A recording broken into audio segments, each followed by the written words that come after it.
This week in the Regency, it's fashions for April. And this week we're off to Nottingham. Now, remembering that this is spring now, and we're starting, I imagine we would be seeing the new spring fashions coming out, lighter fabrics and so on. And indeed, that is what we find. Ladies' fashions for April. Morning costume. A polonaise robe and petticoat of fine cambric or jaconet muslin. Now, jaconet muslin and cambric are quite a fine, finely woven, and they're very thin. The difference between cambric and jaconet is that jaconet has a bit of a sheen on it. It's been napped that way. I've had the nap taken off.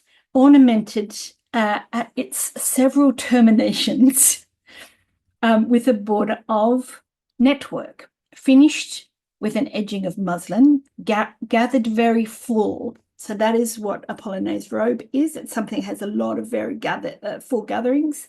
And a Van Dyke cuff. A Van Dyke cuff is one that comes to a V. Ensuite, a bonnet cap composed of jonquil satin and treble borders of scalloped lace, so very expensive, confined on one side with riband of the same color. Gloves and slippers of yellow kid, so that is leather made from kid skin, baby goat skin. This robe is attractive, novel, and elegant. Is more particularly adapted to the slender or tall figure. So when I went looking for the image for this in the place where I normally go to find these images, I found this. And I thought, that's very odd, I thought, because you can see it's pink and jonquil is yellow. And so I went back directly to Ackermann's. We'll find out in the next one that they got these images, or the descriptions from Ackermann's repository, and I found the original. And you can see that it is indeed extremely lavish in its use of lace and network. You can see the network down there near her dainty little slipper. And network is where you have holes in it. It's very time-consuming. It's not as time-consuming as lace is, so it's not as expensive. And it is something that young ladies were taught to do themselves. So if you're really keen, a home dressmaker who is really keen, you could kind of cut down on the lace and up on the network, but it would take you a long time to make that much network. The second piece was, and there's only two this month, a carriage costume.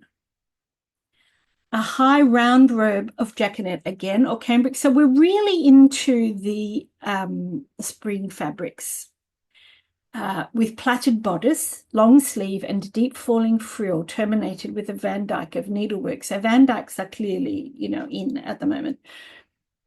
A Russian mantle of pomona or spring green.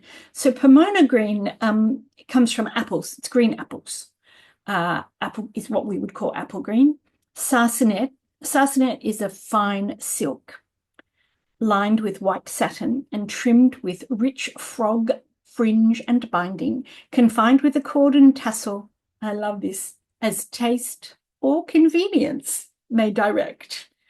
So we see again that these descriptions are intended for the home dressmaker, but also probably for the provincial modiste, the provincial dressmaker who is making dresses for the gentry.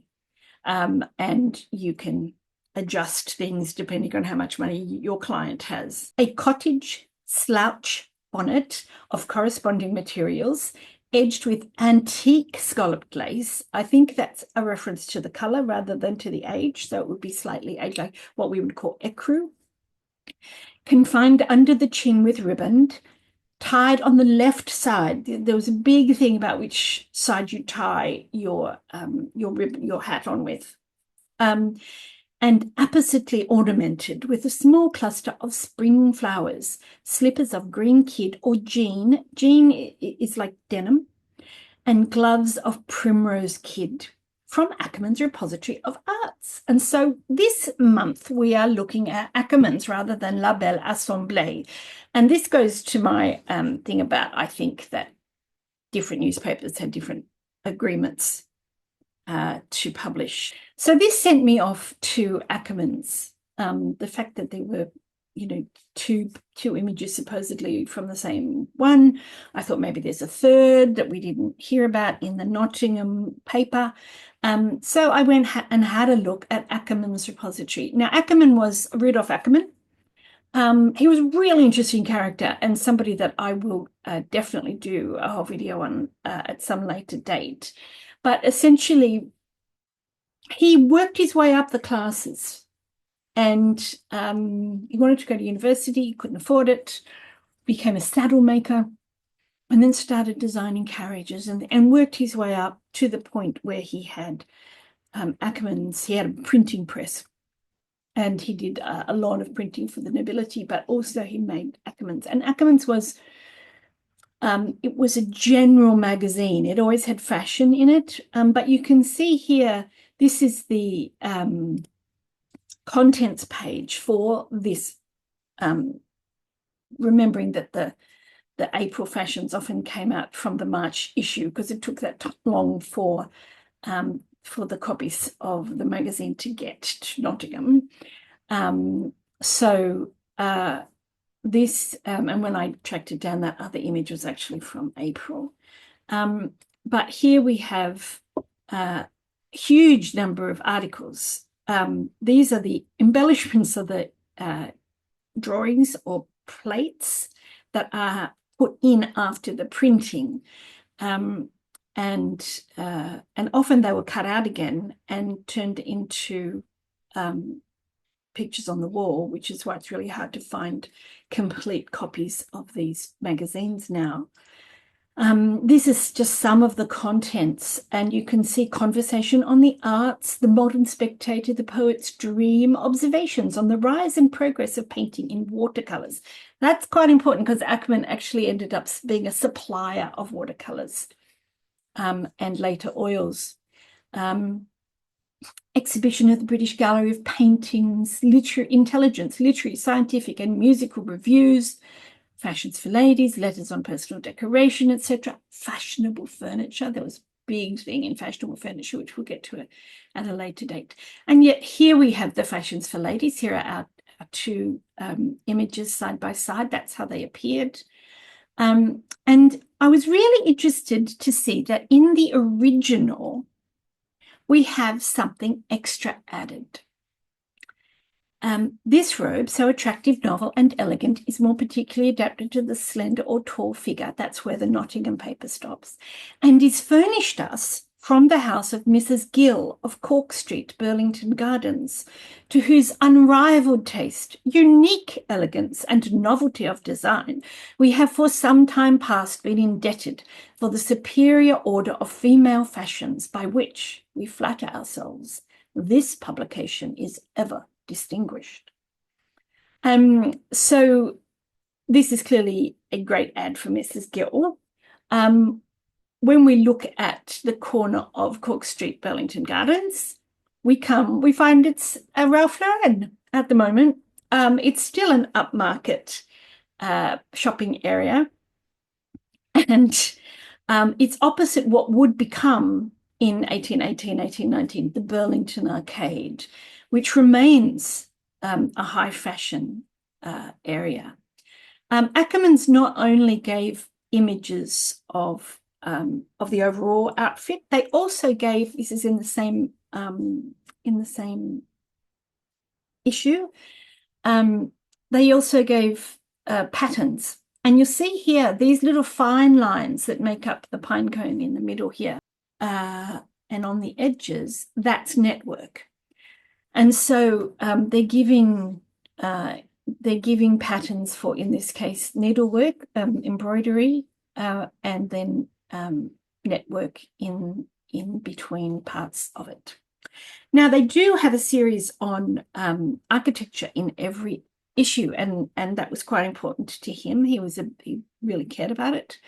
But in this issue, quite nicely, since we're talking about Ackermann's, it's an image of his library that he has created a library because he realized that there was no library devoted to the arts. And so this is a library, the one that actually existed. And it's obviously and very interestingly to me, open to both men and women. And you can see at the back a man and a woman having a couple of conversations are going on down there. Look at this painting, says the one on the right. And, oh, how beautiful your hair is, says the one in the middle. You know, and they're clearly ladies' equality because they're wearing white. So he was intent in this issue on getting people to come. And what I thought was, okay, so this is about getting people into the library, right? That's what this whole article is about. See how beautiful it is. Come and see our library. But no, the rest of it's a 3-page, 2.5-page article, and it's about gaslighting. This apartment, like all the rest of Mr. Ackermann's premises, is lighted solely with gas, which burns with a purity and brilliance unattainable by any other mode of illumination hitherto attempted. And so this is the period where gaslighting is coming into homes. He goes on about how wonderful gas is and how it works and how do you get it, and a really good explanation of where it comes from. And then at the end says, and I'm not associated with the gas company at all. But I do suspect he got a bit of a break on his gas bill next month. What I think is also really interesting is when we look at these ladies who are, real people, presumably, we see that they are dressed very simply. There's none of the huge amounts of lace and frills and furbelows and so on. One of them is wearing a cap or a bonnet, but the others don't seem to be. They've laid aside their outer clothing. And their dresses are quite simple, with that classic caught under the bust, slightly puffed sleeve at the top, that we see as being really classic Regency dressing. So, fashions for April, it's all about the light fabrics and the spring colours, jonquil, spring green, pomona green, and having enough layers, because remember, it's not only the dress that's made of cambric or jaconet, it is the petticoat as well. Having enough layers still to keep one modest and possibly warm enough in an English spring. That's this week in the Regency. I'm Elizabeth Layden. I'll see you next week in the Regency.